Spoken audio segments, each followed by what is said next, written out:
Halo Breakers, pada kesempatan kali ini kita akan belajar menulis isai.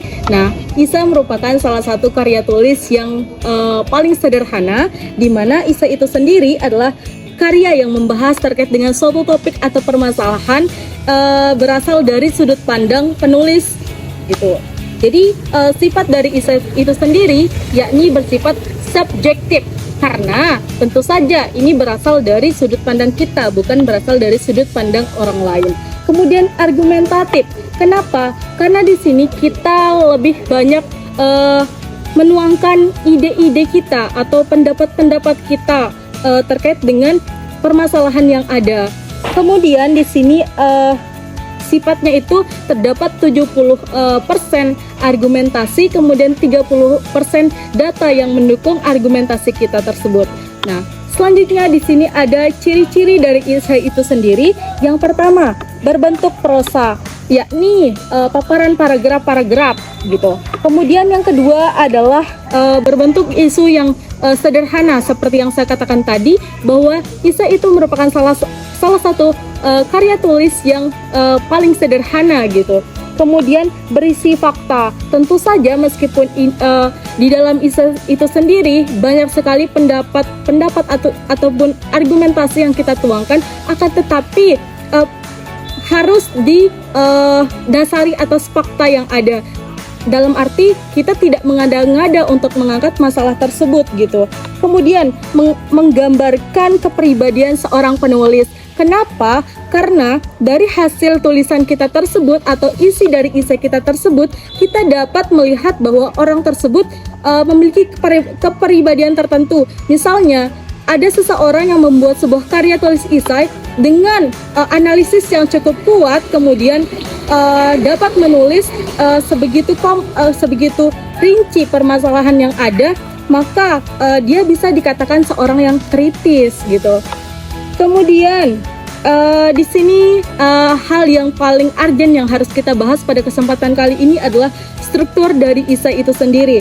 Nah, teman-teman bisa tahu perlu tahu bahwa ada 3 struktur dari isai. Yang pertama adalah pendahuluan.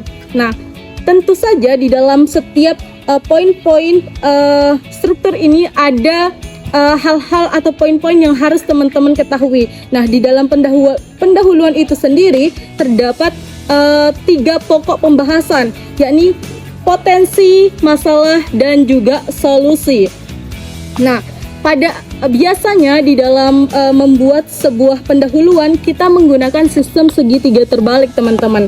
Nah, pertama kita membahas sebuah masalah secara umum, kemudian lebih dikhususkan lagi, kemudian kita membahas terkait dengan potensi ataupun masalah secara spesifik dan juga solusi pada tahap terakhir. Seperti itu, teman-teman. Kemudian yang kedua yakni bagian isi.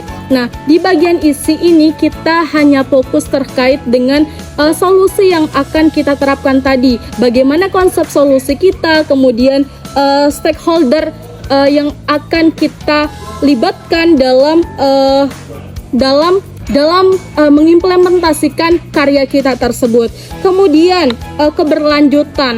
Nah, seberapa besar ide kita itu dapat berlanjut, kemudian apa saja yang dapat kita tuangkan, misalnya seperti prototype, itu kita tuangkan di dalam keberlanjutan, dan itu masih di dalam bagian isi, teman-teman. Kemudian SWOT dan implementasi.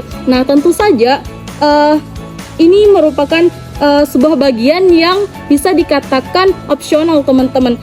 Bisa ada dan bisa tidak gitu. Kemudian yang ketiga yakni struktur dari isai adalah penutup.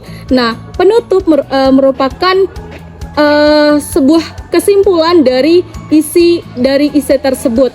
Nah, di mana penutup ini terdiri dari 2 bagian, yakni kesimpulan dan juga saran.